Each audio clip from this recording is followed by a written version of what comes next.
کسی صحابی نے اپنے بچے کی شادی پر اپنے گھر میں لائٹنگ نہیں کرائی، لیکن آپ کو دنیا کا کوئی عالم یہ فتویٰ نہیں دے سکتا کہ لائٹنگ کرانا حرام ہے۔ آپ شادی کے موقع پہ ساری گلی سجا لو، آپ ساری چھتوں پہ لائٹنگ کرا لو، کوئی آدمی یہ آپ کو فتویٰ نہیں دے سکتا کہ شادی کے موقع پر لائٹنگ کرانا جائز نہیں۔ کبھی سنا ہے آپ نے کسی سے؟ بولیے یہ جائز ہے، جائز پیسے ہے تو ٹھیک، بلکہ میں اس سے آگے بڑھتا ہوں، اس سے تھوڑا اور آگے جاتا ہوں۔ حضرت عائشہ صدیقہ رضی اللہ تعالیٰ عنہ فرماتی ہیں میرا جو کمرہ تھا نا جس میں میں حضور کے ساتھ رہتی تھی اور ایک لمبا زندگی کا عرصہ گزارا، اس میں 3 آدمی سو سکتے تھے، چوتھے کے لیے جگہ ہی نہیں تھی، اور کچا تھا، کھجور کے تنے کھڑے کر کے اس پر کھجور کے پتوں کی چھت ڈالی گئی تھی۔ میں جب ہاتھ اٹھاتی تھی تو میرا ہاتھ اپنی چھت کو چھو جاتا تھا۔ یہ ہے سنت نبی پاک کی، یہ حضور کا طریقہ ہے۔ بتائیے پکے گھر میں، لینٹر والے گھر میں رہنا جائز کہ ناجائز؟ کیوں جی؟ حضور تو کچے مکان میں رہتے تھے، آپ نے کیسے پکا بنا لیا؟ اللہ کی محبوب علی دین کو اس کی اصل بات میں سمجھیں۔ آپ ایسا نہ کریں جس میں انتشار اور امت تقسیم ہو، اس کا اصل مزاج دیکھیں۔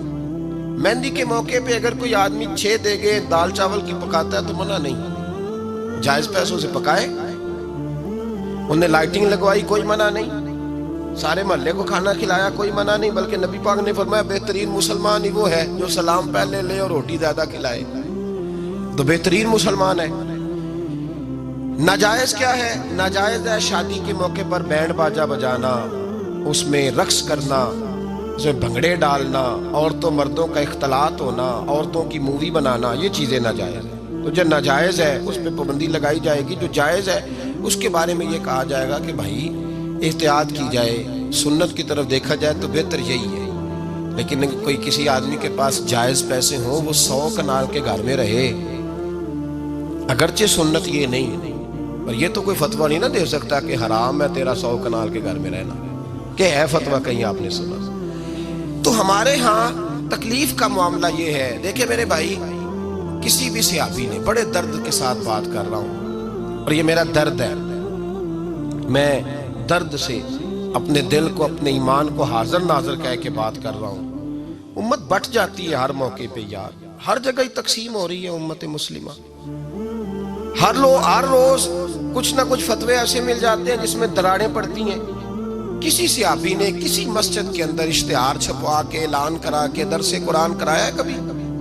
سیرت النبی کا جلسہ، ختم بخاری، مدرسے کا دستار فضیلت کا جلسہ، آپ نے اشتہار پڑھے ہیں نا یہ سارے مکاتب فکر کے، ہوتے ہیں کہ نہیں ہوتے؟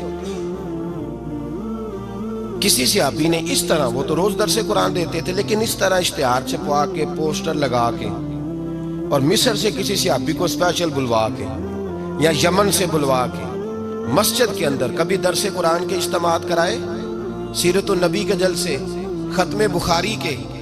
او بھائی یہ ساری چیزیں حضور کے صحابہ کی سنت سے مروجہ انداز میں ثابت نہیں۔ مجھے بتا میرے بھائی، میں درد کے ساتھ تجھ سے سوال کرتا ہوں کہ سیرت النبی کے جلسے میں تو پشاور سے مولانا بلائے، پنڈی سے بلائے، تو گجرات اور کراچی سے لوگوں کو بلا کر کے اگر سیرت کا جلسہ کرائے، اور تو اس میں ایک آدمی کو کراچی سے بلوایا جا رہا ہے تو تو نے اس کو 20,000 کی ٹکٹ بھی دی، اور اشتہار پہ بھی جلسے پہ خرچ ہوا، پھر لنگر بھی پکا، کھانا بھی تو نے کھلایا، نہ تجھے کوئی بیوہ یاد آئی، نہ تجھے کوئی مسکین یاد آیا، نہ تجھے کوئی غریب یاد آیا؟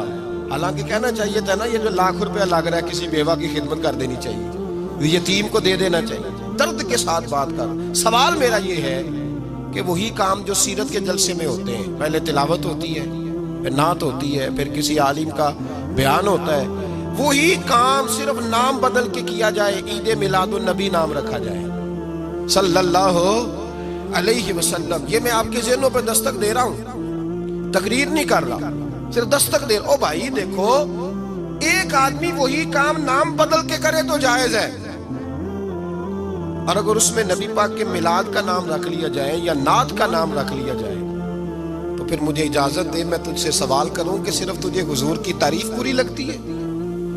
پھر مجھے اجازت دے کہ میں تجھ سے پوچھوں کہ صرف تجھے نعت اچھی نہیں لگتی؟ پھر مجھے اجازت دے کہ میں تجھ سے پوچھوں کہ تجھے صرف رسول اللہ کے قصیدے اچھے نہیں لگتے؟ دے مجھے اجازت کہ میں تجھ سے سوال کروں کہ جہاں ذکر رسول کی بات آئے وہاں تو پریشان کیوں ہوتا ہے؟ تجھے پتہ ہی نہیں یہ تو وہ ذکر ہے کہ رب فرماتا ہے تم بیان کرو نہ کرو وَرَفَعْنَا لَكَ ذِكْرَكَ، محبوب میں نے خود تیرے چرچے ساری دنیا میں بلند فرما دیے۔ اور نبی پاک نے پوچھا حضرت جبریل سے کہ چل جبریل تو بتا میری امت کو پتہ چلے رب نے میرا ذکر کیسے بلند کیا ہے؟